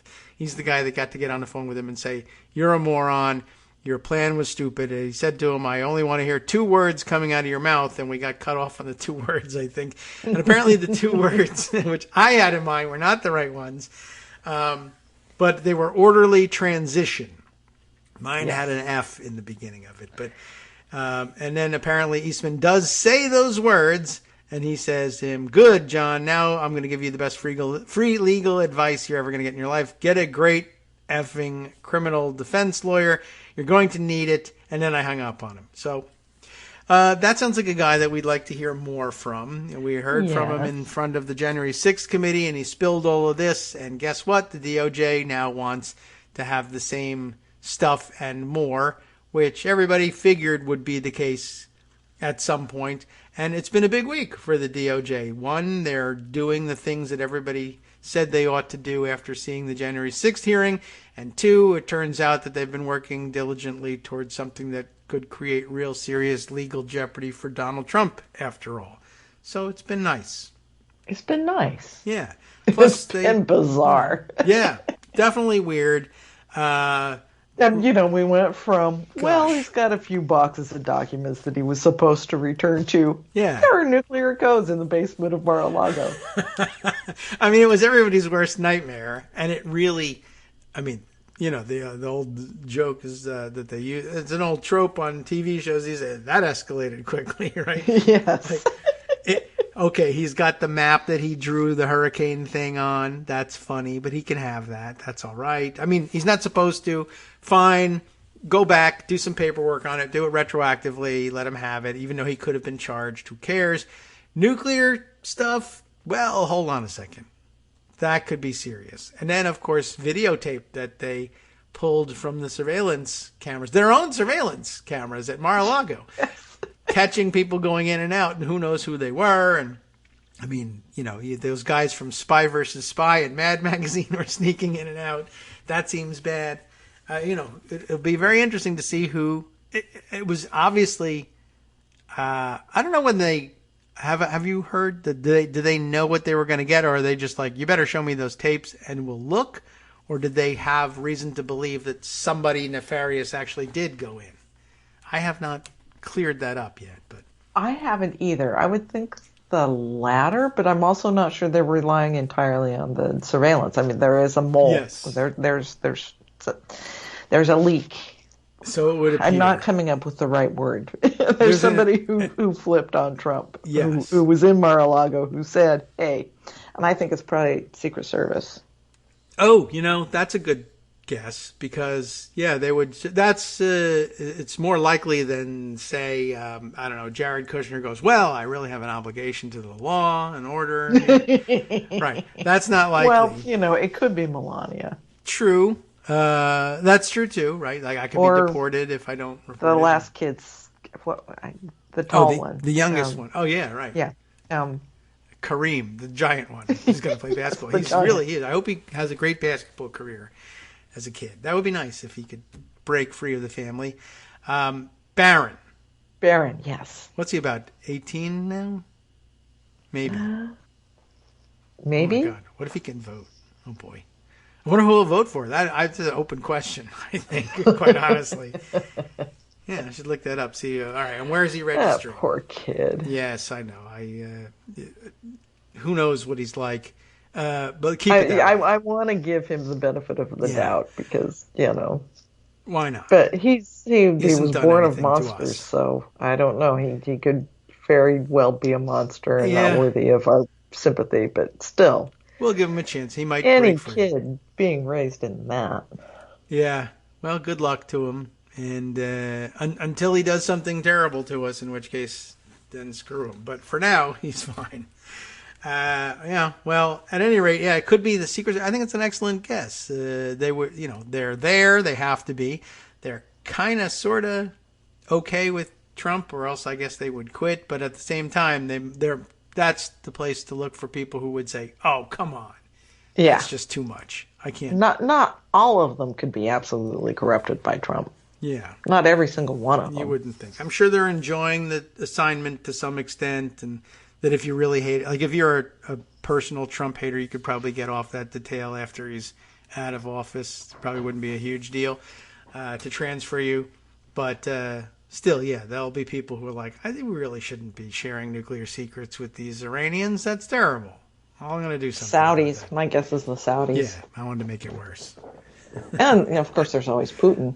Yes, right. Well, those would be the more likely places where the information would go. But if you really wanted to make it terrible and salacious, I would say that. But what did Jared do to deserve all of that money from the Saudis? That's the open question. I mean, they can't have thought they were buying influence with Trump, because he won't have any, at least not for a couple of years. And why put $2 billion in now when you could hold it, turn it into $3 billion, and then keep $1 billion and give the $2 billion to Jared later if if Trump wins election or it looks like he's going to. So, yeah, open question. No real answers yet, and there may never really be any. They kind but of I would bet inscrutable. it's being examined Yeah.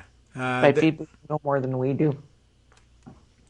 We're unlikely to get to the bottom of their thinking, but there is there is nuclear technology connection out there that's never really been resolved exactly what was going on, but it was something that Mike Flynn was heavily invested in, trying to transfer what they said was nuclear power generation technology to the Saudis, because you know how it is with the Saudis and their oil shortage. Right. They need alternative power sources. They're in such need of alternative energy sources. And as you know, very well suited to nuclear operations there in the desert. Plenty of water for cooling the reactor. I don't know. I mean, I don't think it's a really great place to build a nuclear reactor, but there are a few of them. There's got to be some water source somewhere, but still. Who knows? Maybe they're flying in. They're cooling them. They're pouring frozen margaritas over the they have that kind of money. But they were very interested in getting nuclear technology. Mike Flynn was very interested in helping them get it. So were a couple of other weird and nefarious characters in the Trump circles. They pushed and pushed and pushed for years. People went to jail. They got out. They started pushing again. And then Jared Kushner got $2 billion.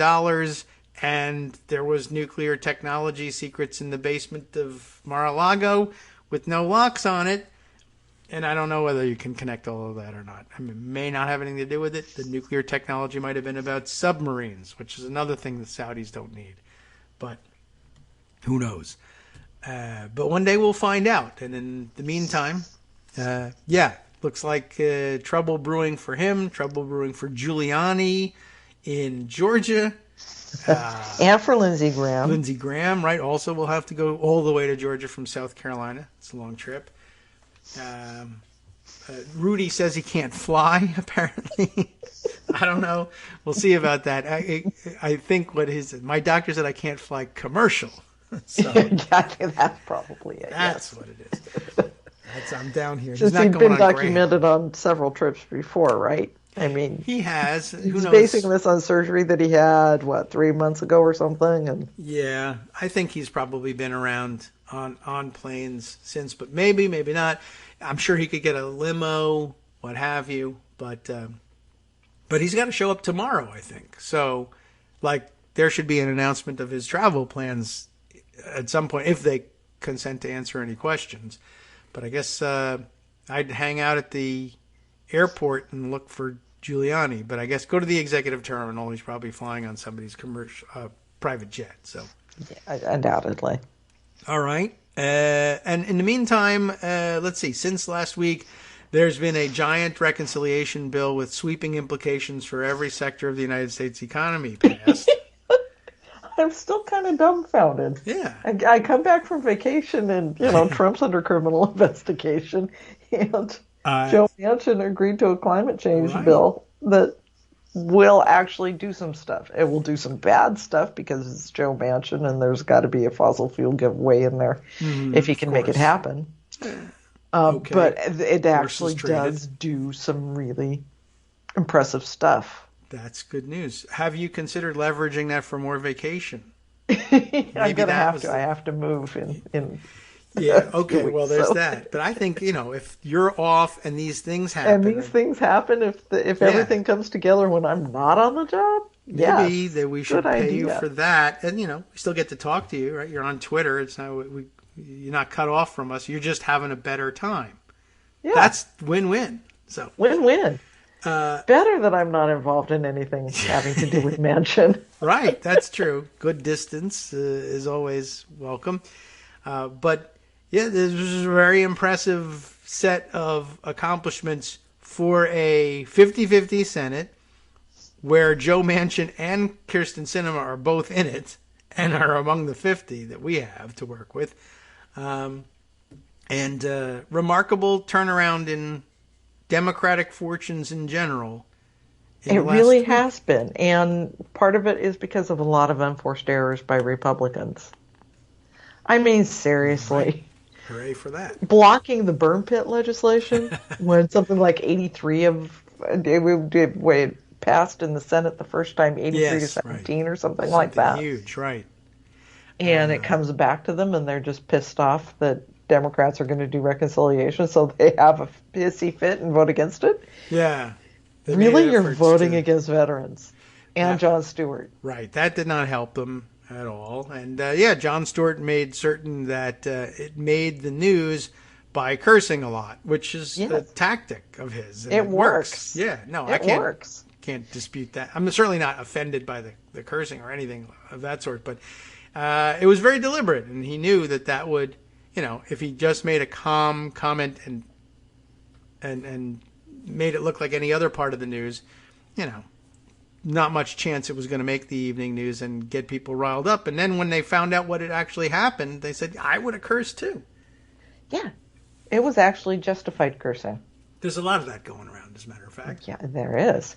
And then they voted against insulin. They actually prevented affordable insulin. Yes.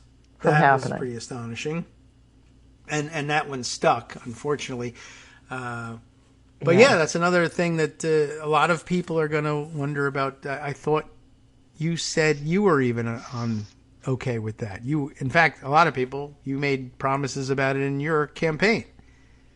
You know how craven it was to block that when Josh Hawley was one of the Republicans who voted for it. That has to be craven. I mean, Josh Hawley supports it. Yeah. Seriously? That's, that'll make me think twice about it. Wait a second. I better read this again. It is a good thing. Yeah, it's not the best thing. Yeah. The Warnock bill on insulin is the most we can probably do right now. Mm-hmm. Making sure that no one who has health insurance has to pay more than $35 a month. Yeah. The problem is it's the health insurance part. For all of the uninsured diabetics who are having to decide, well, do I pay rent? Do I take care of my health? That's a problem. Yeah, well, we slice off little pieces of the problem one at a time. One at a time, you make incremental progress, and we did, because now under Medicare, no one who relies on insulin is going to have to pay more than $35 a month for it. So that's seniors, and it's also a lot of disabled people. Yeah. All right. So that's good. That's good. We will take it and keep working. And Democrats have their foot in the door on drug price negotiation for Medicare. Yeah. It's not every drug, but it's a good chunk of them, and it is it's a start. It's an inroad into getting that done finally. And it was a great way to bring around the sometimes boring kitchen table issues that some people are going to insist on running on, and make them suddenly a little sexier in terms of, okay, now at least there's been this great blow up where Republicans are blocking these absolutely fundamental and widely popular provisions for no particular reason. And that gives you the opportunity to say, they do that a lot for a lot of things. In fact, a lot of things that would have helped you in a lot of ways. They do it. They complain about gas prices, and then they block efforts to lower them. They complain about inflation, and then they block efforts to lower that. And they complain about all sorts of things where they say they're going to deliver on insulin prices and Medicare drug negotiation, and then it's offered to them, or veterans affairs, and then they just say no. And the only reason is because they want to make Democrats and Joe Biden in particular look bad, as opposed to helping you make your life good. And it'll dawn on people, to some extent. With some splashiness, it makes it a little more understandable for people. And I'll take it. I think so. And then you add in Trump. And then you add in abortion. Yes, right. Which, also I'm coming to realize is all the states that had to revert to their old anti-abortion statutes, and some of them are extremely old. Like I was reading about Wisconsin today. They're now reverted to an 1849 law governing abortion. Like, that'll probably, raise some eyebrows at a minimum there. Say, well, maybe we should have a vote again now that women are allowed to vote. It might make a difference. Right. It just might. And slavery is over. I mean, okay, it wasn't a slave state in Wisconsin, but black people are allowed to vote now, women are allowed to vote now. Maybe they should have a say in it. Maybe you can convince them to be anti-abortion. Go for it. But it's been a while. We should get around to it. Although, unfortunately, the Supreme Court feels the opposite of it. Oh, it's old? Then it's good. Right. So the older, the better. Yeah, I guess so. So we actually prefer 18th century and 17th century law. Yeah, right. And if you can bring it any further back, just bonus points. So astounding, just astounding. Well, all right. The rest of the month, I guess, is the place closed here? Are we still working? Are they making any effort on judges? Has everybody gone home or gone on trips? They are making no effort on judges. Okay. And that's the disappointing thing they had a great beginning of August, and it was astounding. They should have stuck around to do judges because there are a lot of vacancies. Yeah. It would have been a fun thing. The likelihood Republicans take everything again in the midterms is lessened now. It's looking a lot better for Democrats all of a sudden. Yeah. So, we'll cling to that, I guess. That's all we have to cling to. And we'll be working for it. But yeah, it would be nice to close some of these vacancies. You know what? They should have had some. They should have stayed in specifically just the beginning of this week to do some judicial nominations, particularly Wednesday when Lindsey Graham is busy testifying in Georgia. Sorry, no proxy voting, Lindsey. See you later. That would be a good thing. Yeah, if you can just subpoena them all to different states and then hold the vote, you'd be in good shape. Although, yeah, well, all right, they're too polite. They're too polite. To do something like that. They still believe in comedy. Yeah, not comedy. Well, that's Jon Stewart. Comedy. I believe in both. Being nice to each other. Yeah. Well, that would be a difficult one to sneak by, but so all right. Well, they won't. No one really expected that they would. I know your call was there for them to stay in for August and work on this. They stuff, never listen to me, so that, right? I got to do it. I've got to yell at them. Yes, I mean that's the thing. Even when I know they're going to ignore me. Yes, and they could call you out and say you're on vacation. We didn't think about that. That was a danger of being called a hypocrite. But still, you had a computer with you. So. Being called a hypocrite means nothing. Yeah, Republicans have shown that. Calls of hypocrisy are meaningless. So. All right. Well, yeah, we would have defended you anyway. So that's. I appreciate. You made the nice call there. What other things? Let's see. Coming down the pike, I guess it's hard to see, except I don't know. I said at some point, do we have a government shutdown to worry about or anything? Probably not before the election. Okay, they pushed that. Yeah, that's no good for them. So, all right, I'm just wondering. You don't see a lot of them the week before or the month before an election. So yes, we do not have 12 separate budget bills passed, ready to negotiate and be in place by September 30th.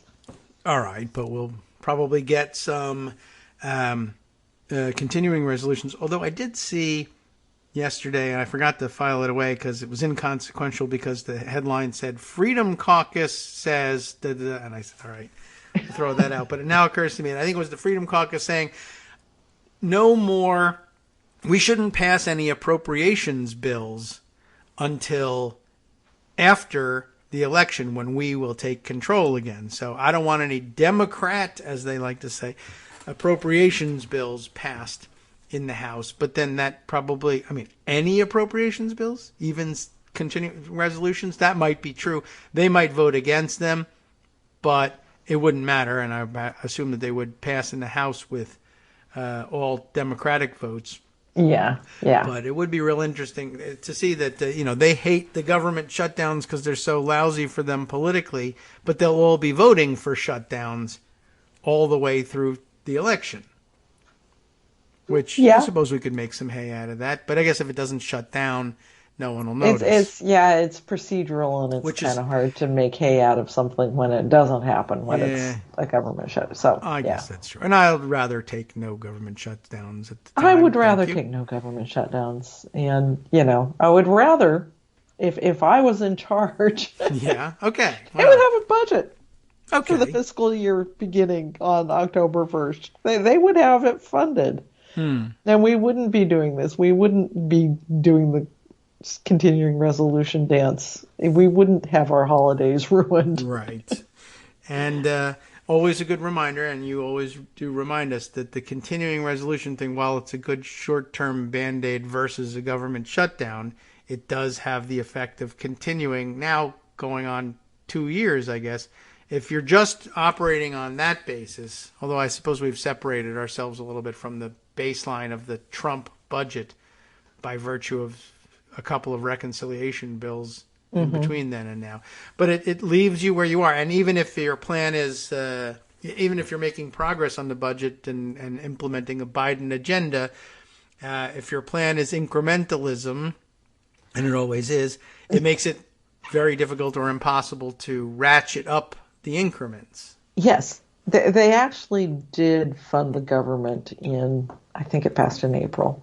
Okay, so yeah, we're no longer dealing with the Trump So we're budget not baseline. right now operating on a Trump continuing resolution. We are finally in the second year of Joe Biden's term. Yes, at last, under his budget. Through the last 6 months of this year, the last 4 months, 4 months, yeah, will have been funded for real. But yeah. Well, it was a late start, and of course, all part of their plan. And, in addition to, say, blaming Joe Biden for every economic problem when he hasn't been able to pass a budget because they won't let him.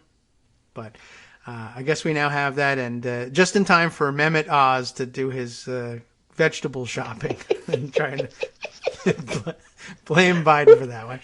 Raw asparagus in salsa? Yeah, I don't know if they even mix. I wasn't really sure where he came up with it, but he actually mentioned that there needed to be tequila, which actually, if he's cooking, I'd be drinking the tequila too. Yeah. But I don't know where That's that came what he's from. Serving at his party. Yeah. Go for the alcohol. Yeah. No, it was Crudité. and Wegner's. Yeah, Pennsylvania's favorite. Wegmans, and he was gonna serve his, or he claimed his wife was making him do it. Crudité. Yeah. Okay, super fancy. Well, okay, it's vegetables and dip. People like that. Except the dips, where he was going with salsa and guacamole as opposed to, I usually, get like, I don't know, ranch dressing or some kind of, maybe a dill thing if somebody's making something. But, it's sour cream based, I think, more than anything else. Yeah. So salsa and guacamole. And then I think he was just saying, well, salsa, guacamole, tequila. That's Mexican stuff. Mexican crudité. I don't think it was scripted. I guess not. But then, you could stop. Like, he has a social media person, right? So somebody was like... I think that... I think he just did it? I'm half convinced that Maybe. Oz's social media people are Fetterman plants. That could be. I wondered whether he would think, I'm a TV guy. I can do my own media, my own social media. Maybe It's possible. Maybe that's it. But somebody had to film that and go, yes. He's not good at it.